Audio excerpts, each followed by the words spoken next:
Okay friends, यहाँ पे हमें क्वेश्चन दिया गया है concrete mixture is pouring on ground at the rate of 8 centimeter per second to form a cone in such a way that the height of the cone is always 1/4 of the radius at the time.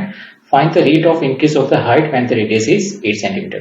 मतलब concrete mixture ground पे गिर रहा है और ऐसे गिरा जैसे वो ग्राउंड पे गिर के कॉन जैसा शेप बना रहा है। यहाँ पे 8 सेंटीमीटर क्यूब होगा, सॉरी 8 सेंटीमीटर क्यूब पर सेकेंड। तो कॉन्क्रीट मिक्सचर ग्राउंड पे गिर के कौन सा शेप बना रहा है। अब यहाँ पे हम वॉल्यूम वाली फॉर्मूला यूज करेंगे कौन की। क्यों वॉल्यूम? देखिए वॉल्यूम का मतलब क्या होता है, जो भी शेप होता है उसके बीच में जो स्पेस होती है, वो जो ऑक्यूपाइड स्पेस होती है उसको रिप्रेजेंट करता है वॉल्यूम। यहाँ पे ऑक्यूपाइड स्पेस किससे, जो स्पेस है कौन की वो किससे ऑक्यूपाइड है? कॉन्क्रीट मिक्सचर से, क्योंकि कॉन्क्रीट मिक्सचर का जो कंटेंट है वो ग्राउंड पे गिर के कौन फॉर्म कर रहा है, राइट। तो कॉन्क्रीट मिक्सचर का जो कंटेंट है वो हमारे ये हो गया कौन का वॉल्यूम, इसलिए वॉल्यूम की फॉर्मूला यूज करेंगे। और किस रेट से कॉन्क्रीट मिक्सचर गिर रहा है? 8 सेंटीमीटर क्यूब पर सेकंड के रेट से, मतलब जिस रेट से गिरेगा उसी रेट से हमारा वॉल्यूम भी बढ़ेगा ग्राउंड पे। मतलब हमें यहाँ पे क्या दिया हुआ है, ये 8 सेंटीमीटर क्यूब पर सेकंड, एक्चुअली वॉल्यूम जिस रेट से बढ़ रहा है वो दिया हुआ है डी बाई डी टी, हमें दिया हुआ 8। ओके, हमें फाइंड आउट क्या करना है? Rate of increase of the height, मतलब ये जो कॉन की जो हाइट होगी एच है उसका रेट ऑफ इंक्रीज फाइंड करना है, मतलब D H by D T हमें फाइंड आउट करना है। तो हमें पता है कि कौन का वॉल्यूम क्या है, 1/3 पाई आर स्क्वायर एच। ओके, अब ये जो वॉल्यूम है उसके दो वेरिएबल्स हैं आर और एच, हमें सिर्फ D H by D T find करना है। यहाँ पे दोनों वेराई हो रहा है, आर भी वेराई हो रहा है, एच भी वेराई हो रहा है। इस पूरे फॉर्मूला को अगर हम एच में कन्वर्ट कर दें, एच के फॉर्म में, तो इसका डेरिवेटिव भी, डिफरेंशिएशन भी आसान हो जाएगा और हमें D H by D T भी मिल जाएगा। तो आर को हम एच के फॉर्म में रिप्लेस करेंगे। वो कैसे करेंगे? यहाँ पे हमें दिया हुआ है, form a coin in such A way that the height of the coin is always 1/4 of the radius at the time. मतलब किसी भी टाइम कॉन की जो हाइट है वो क्या है? रेडियस की 1/4 है। तो यहां से हमें रेडियस क्या मिलेगा? r is equal to 4h। ये वैल्यू हम यहां पे पुट कर देंगे, तो v क्या हो जाएगा?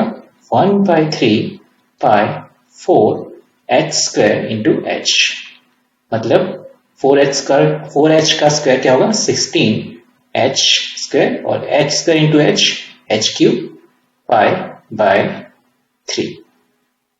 अब हमें डी बाई डी टी पता है, इसलिए हम इसका डी बाई डी टी करेंगे, उसकी जगह फिर ये वैल्यू लिख देंगे और हमें D H by D T भी उससे मिल जाएगा। तो D by D T is equal to D by D T of 16/3 pi H cube, right. ये पूरा फॉर्म जो है फॉर्मूला है एच के फॉर्म में, इसलिए विथ रिस्पेक्ट टू एच हमें इसका डिफरेंशिएट करना पड़ेगा। 16/3 पाई एच क्यूब, और टी एच को यहाँ पे बैलेंस करेंगे और फिर नीचे डी टी रखेंगे, क्योंकि विद रिस्पेक्ट टू टी हमें डिफरेंशिएशन चाहिए। तो ये क्या हो जाएगा?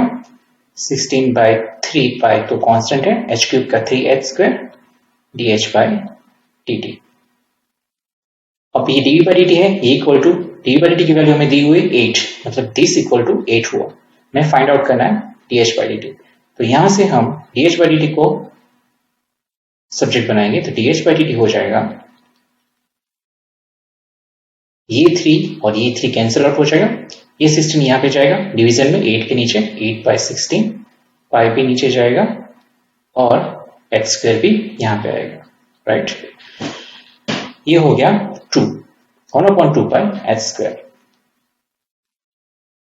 अब हमें ये D H by D T मिल जाएगा, लेकिन हमें h की वैल्यू पता नहीं है। 2 पाई तो कांस्टेंट है, इन दोनों की वैल्यू हमें पता है, लेकिन h की वैल्यू नहीं पता। h की वैल्यू हम कहां से ढूंढेंगे? हमें ये D H by D T कब ढूंढना है? जब when the radius is 8 centimetre.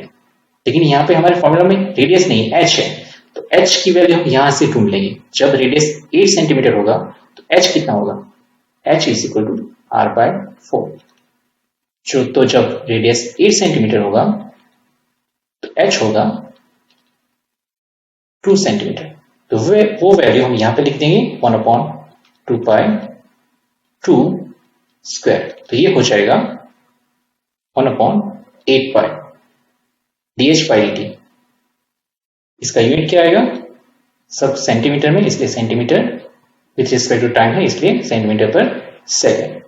तो ये हमारा फाइनल आंसर होगा। इस रेट से हमारी कॉन की हाइट इंक्रीज हो रही है। तो ये हमने कैसे फाइंड आउट किया? हमें पता है कि कॉन्क्रीट मिक्सचर कॉन से बना रहा है, तो कॉन का हमने फॉर्मूला यूज किया वॉल्यूम का, क्योंकि कॉन्क्रीट मिक्सचर से ये कॉन का स्पेस ऑक्यूपाई हो रही है। उसमें हमने डी बाई डी हमें दिया हुआ है, किस रेट से कॉन्क्रीट मिक्सचर गिर रहा है उसी रेट से वॉल्यूम बढ़ेगा 8 सेंटीमीटर क्यूब पर सेकेंड। इसका हमने जो आर है उसको हमने रिप्लेस किया 4h से। क्यों? क्योंकि हमें दिया हुआ है कि हाइट रेडियस की 1/4 है किसी भी टाइम, तो आर की जगह हमने 4h लिख दिया। पूरा फॉर्मूला हमें h के फॉर्म में मिल गया। फिर उसका हमने डिफरेंशिएशन किया विद रिस्पेक्ट टू h, तो हमें ये मिला 16/3 बाई 3h² dh/dt। हमें पता है dh/dt 8 है, उसकी वैल्यू लिख दी। उससे हमने dh/dt को सब्जेक्ट बनाया, dh/dt हमें मिला 1/2 बाई h²। हमें h की वैल्यू नहीं पता, लेकिन हमें पता है कि रेडियस 8 सेंटीमीटर है, तब हमें dh/dt फाइंड करना है। तो रेडियस से हमने h की वैल्यू फाइंड कर दी इसी फॉर्मूला से, h = r/4 से। तो h हमें 2 सेंटीमीटर मिला, वो वैल्यू हमने यहाँ पे लिख दी, तो हमें फाइनली dh/dt मिल गया। सो क्वेश्चन को अगर आप समझ जाए तो इजी है उसको सॉल्व करना, लेकिन आपको स्टेप बाय स्टेप जाना है। ओके।